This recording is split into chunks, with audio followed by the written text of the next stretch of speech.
Hi guys! This week we are going to be learning about the plant life cycle.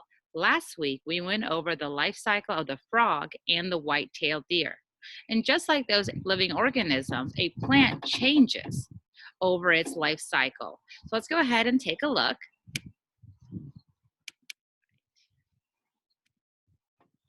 Here we go. All right, so our learning intention, boys and girls, is that students will investigate and understand that plants undergo a series of changes as they grow and mature. Students will also be able to identify the different parts of a plant and their function. Now, I'm also going to be sending this to you as a Nearpod, so I do want to point out a feature that I've included. If you look here on the bottom, you'll see that there's a play button. So let's see what happens when I hit play. Hi guys, today we're going to be learning about the... So you can hear my voice. For a lot of this, if you see that play button, I will actually read it out loud to you.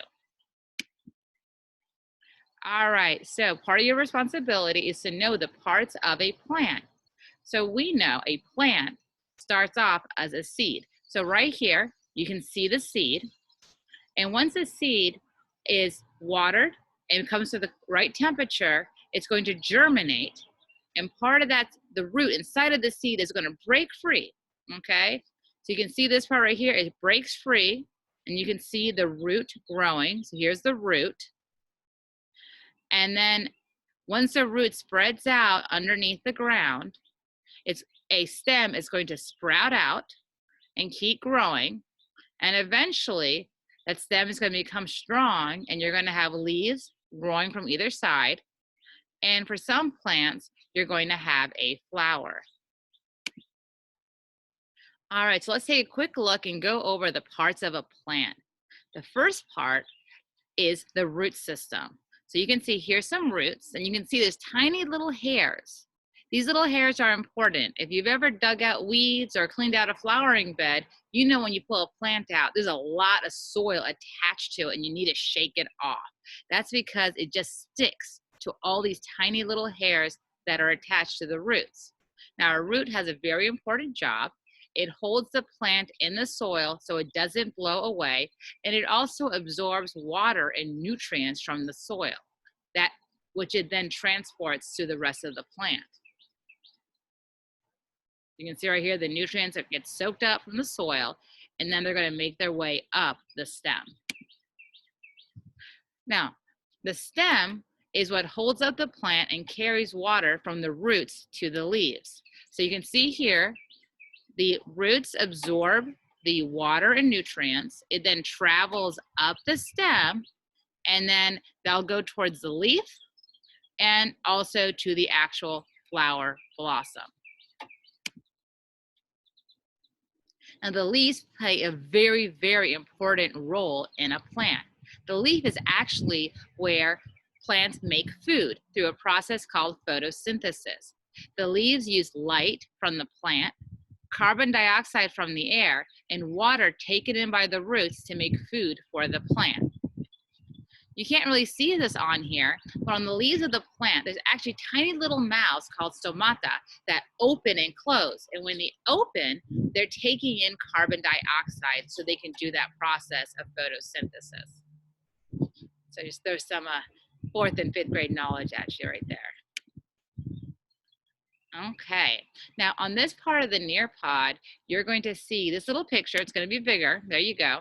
And your job is going to be to label the flower. So which of these blanks is the stem, flower, leaf, and roots?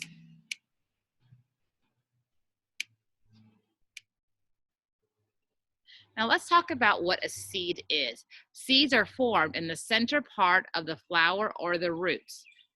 And they can come in so many different shapes and sizes and colors, okay? So let's take a look.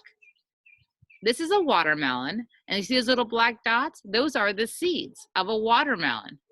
Here we have another melon, and you can see those little seeds. Here are the pea pod seeds.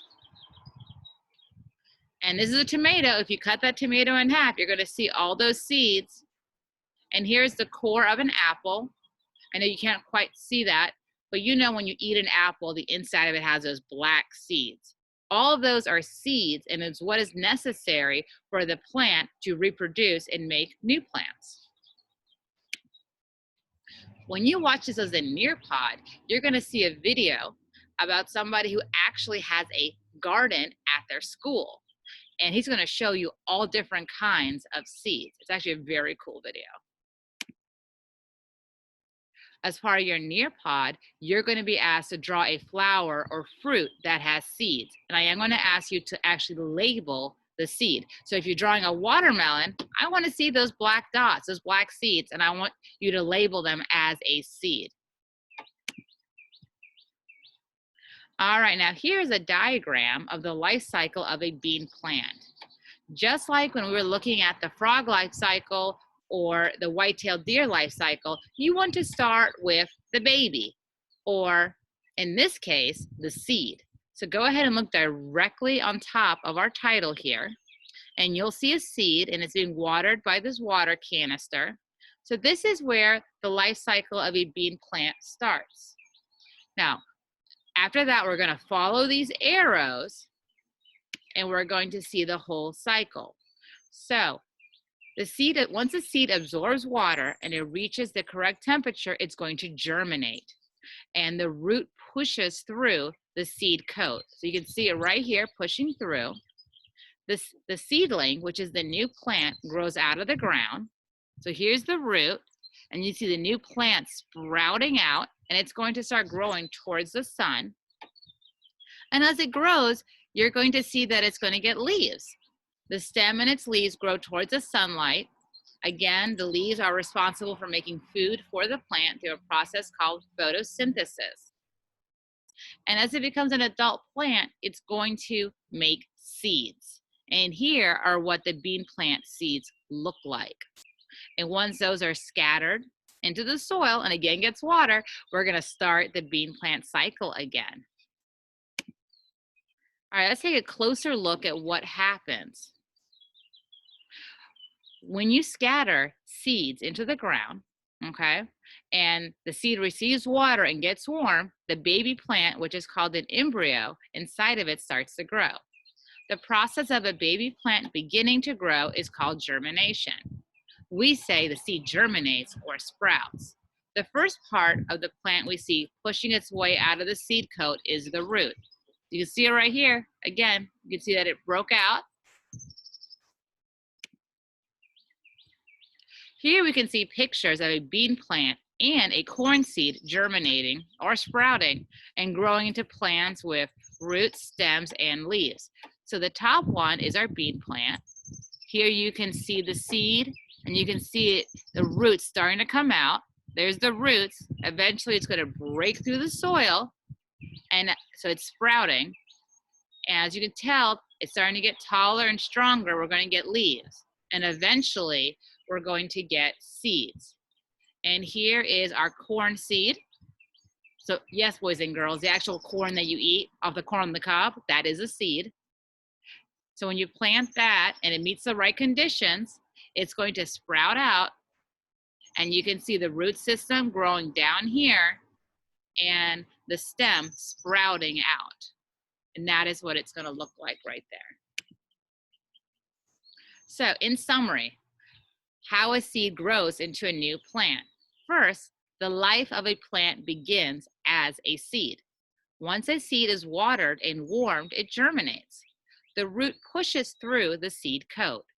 The roots of the seedling grow down into the soil, and the leaves and stem push out of the ground. The stem and its leaves grow toward the sunlight. The leaves make the plant's food. The flowers form and bloom. New seeds are formed inside the flower or within the fruit that comes after the plant dies. Now, in your Nearpod, you're actually going to see a bean plant grow. It's very cool. It's going to go through the whole process from when it's just a seed until it's a tall bean plant. So you'll be able to enjoy that when you complete your Nearpod. Your Nearpod is also going to include some questions for you to answer. So be on the lookout for that tomorrow. All right, boys and girls, I hope you enjoyed the lesson on the life cycle of a plant. And until next time, I'll see you guys later.